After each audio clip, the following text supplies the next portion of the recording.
안녕하세요. 무협 전문 채널 초리대감입니다. 이번에 다룰 내용은 김용소설 최신 개정 신수판은 어떻게 달라졌는가 하는 것입니다. 궁금하셨죠? 그럼 천룡팔부 어떻게 달라졌는지 지금 시작합니다.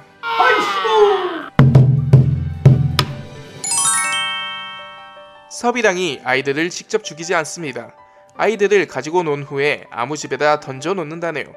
아이들의 부모는 아이들이 죽었는지 살았는지 알지 못해 제정신이 아니게 돼버린다고 합니다. 청성파와 진가체는 모용복의 수하가 됩니다.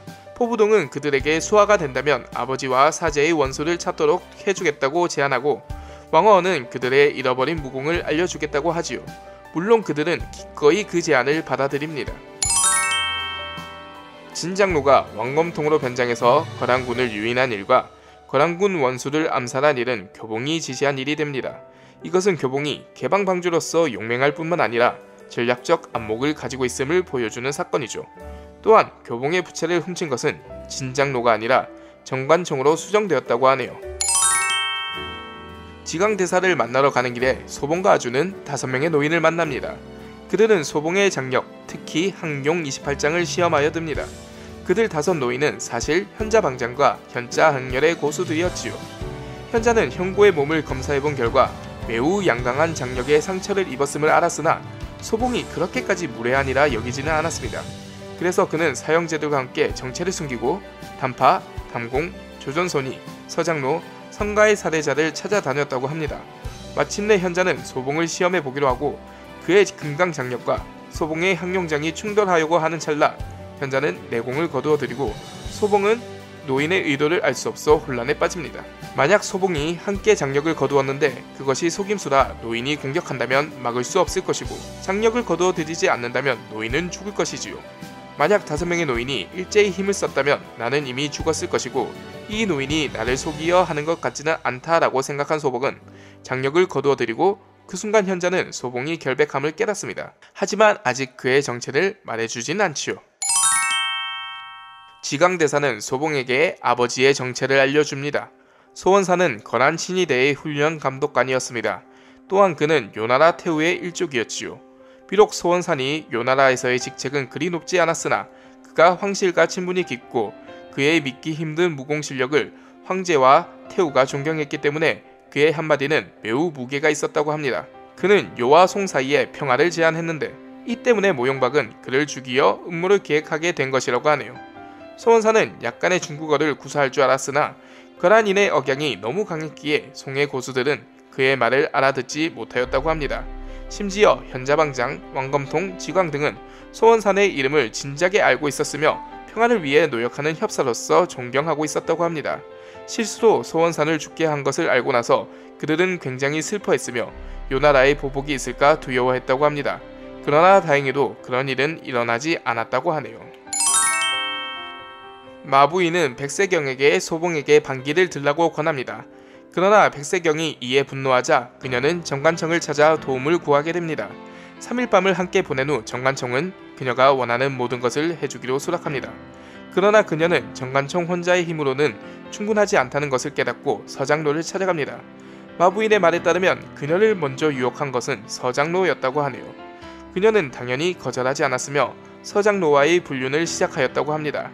결국에 백세경과 서장로는 같은 사람을 사랑한다는 것을 알아차리고 서로를 죽이려 하고, 백세경의 기습이 성공하여 석장으로 서장로를 떼어 죽이고 개방의 방도들은 이를 교봉의 짓으로 의심하게 됩니다. 신수판에서는 단정순과 마부인이 시시덕거릴 때 소원산 대신 소봉이 등장해서 소원산의 역할을 대신합니다. 대신 신수판에서는 개방 장로들과 분타주들도 그 자리에 있었으며 소봉은 그들의 혈도 역시 씹습니다. 소봉이 혈도를 풀어주지 않아 그들은 그 자리에서 백세경의 자백을 듣게 됩니다. 마부인과 백세경의 불륜에 대한 내용이었죠. 또한 마부인은 서장로와의 관계도 밝힙니다. 개방의 장로들은 왜 일찍이 서장로가 마부인을 편들고 교봉을 반대했는지 알게 되지요. 백세경은 전공장로에 의해 처벌당하고 소봉은 마부인을 구출해 떠납니다. 그는 아직 통솔자 대영의 정체를 알아야 했죠. 뒤는 이전 판과 같은 스토리로 가게 됩니다.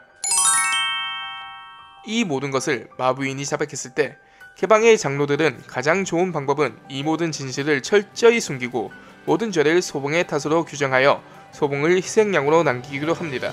음탕한 계집이 기집법 장로의 죽음에 연루되어 있고 서장로와 불륜을 저질렀다는 사실, 심지어 개방 스스로가 그들의 가장 훌륭한 방주를 쫓아내고 집법 장로를 죽였다는 사실은 절대 밖으로 새나가서는 안 될 일이었기 때문이죠. 이 일이 무림에 알려지면 개방의 명성은 땅에 떨어질 것이기에 그들은 모든 죄를 소봉에게 덮어 씌웁니다. 무예자는 본래 천산동무를 사랑했으나 이추수의 방해로 그녀가 다시는 정상으로 돌아올 수 없다는 것을 알고는 동무를 버리고 이추수와 연인관계가 됩니다. 이 일로 동무는 이추수를 미워하고 증오하게 되죠. 후에 무예자는 옥녀상과 사랑에 빠지게 되고 이추수는 정춘추와 불륜을 저지릅니다. 그러나 그녀는 정춘추를 사랑한 것은 아니었습니다. 이후 무예자가 이추수와 정춘추가 불륜을 저지른 것을 눈치채자 이추수와 정춘추는 매복 기습 공격으로 무예자를 절벽 아래로 떨어뜨립니다. 이추수와 정춘추 그리고 그녀의 딸 왕부인, 아버지는 무예자죠, 무술 비급을 들고 옥동을 떠납니다. 후에 정춘추에게 실증을 느낀 이추수는 그에게 소무상공과 딸을 맡기고 소하로 떠나버리죠. 또한 그녀는 딸에게 정춘추를 아빠로 부르도록 합니다. 나중에 딸은 모영가의 사촌인 왕씨와 결혼해 왕부인이 됐는데 모영가는 정춘추가 그의 사모와 불륜을 저지른 것을 알고 있었기 때문에 왕부인과 이추수를 경멸했으며 정춘추와 연관되고 싶어하지 않아 했습니다. 하지만 모영박은 정략적 견지에서 예의 바른 척했고 낭환 복지에 들어갈 수 있었습니다. 아자가 정춘추에게 도망친 것은 두 가지 이유가 있습니다. 가장 중요한 이유는 그녀의 사부가 두려웠기 때문이었죠. 아자가 미모의 처녀로 자라남에 따라 정춘추의 그녀를 보는 눈은 흥미를 더해가게 됩니다. 더해서 그는 때때로 그녀의 얼굴을 어루만지거나 가슴을 쓰다듬곤 했습니다. 아자는 이곳을 빨리 떠나야 한다고 느꼈으며 손목 왕정을 훔쳐 달아나게 되었죠. 다니엘을 잡아왔을 때 구마지는 우연히 만다산장에 들어가게 됩니다. 그곳에서 그는 정춘추와 왕부인이 대화하는 것을 엿듣게 되는데 성숙파의 제자들을 믿을 수 없기 때문에 정춘추가 8권의 소무상공 책을 만다산장에 남겨놓는다는 이야기였죠. 그러나 아직 정춘추도 소무상공을 완전히 익히지 못했으므로 한 권을 다시 가져갔고 구마지는 나머지 7권을 훔쳐 소무상공을 익힙니다. 구마지가 주와 인마를 입는 이유가 추가되었네요. 동무의 무공 이름이 불가적 배경을 가지고 있는데 무공 자체는 불가와 전혀 연관이 없기 때문에 무공 이름을 변경하였습니다. 또한 이 무공은 수연자의 외모를 젊게 유지시켜줍니다. 동무가 무예자와 사랑하던 시절 무예자에게 전수해줬고 무예자가 결혼 후에 이추수에게 전해졌으며 정춘추 또한 약간 익혔는데 그것만으로도 그의 나이에 비해 젊게 보이긴 했으나 그는 완전한 비결을 손에 넣길 원합니다. 정춘추는 그의 외모를 지키기 위해 독, 약물 등을 함께 사용해왔으나 최근 몇 년간 더 이상 노화를 막을 수 없었지요.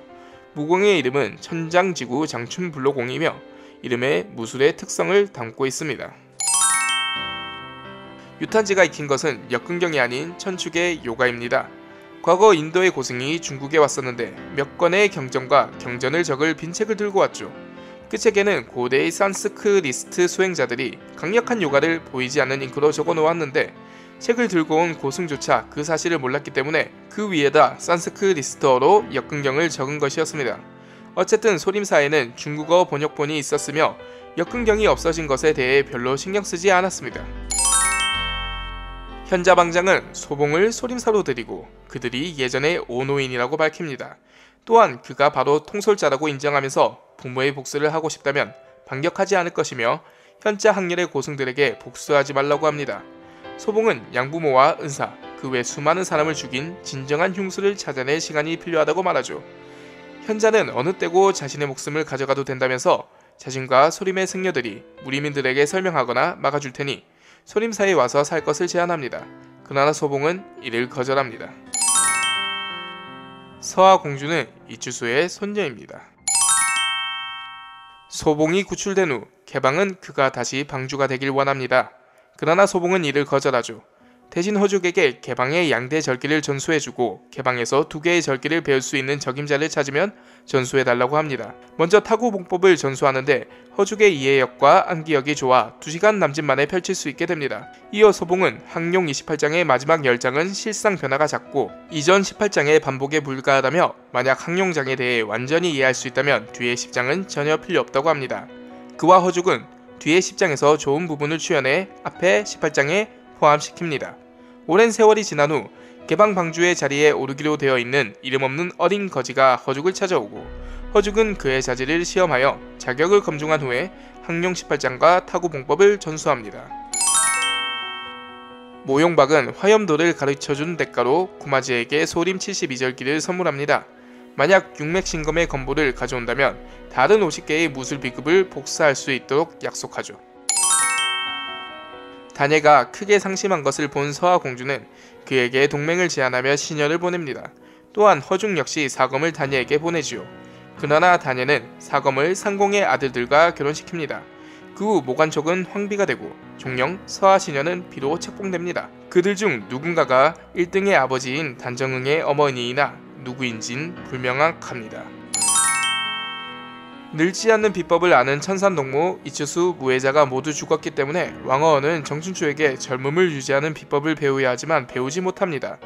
그녀는 결국 그녀의 미친 사촌에게로 돌아가게 되지요. 개정판의 내용은 이렇게 달라졌다.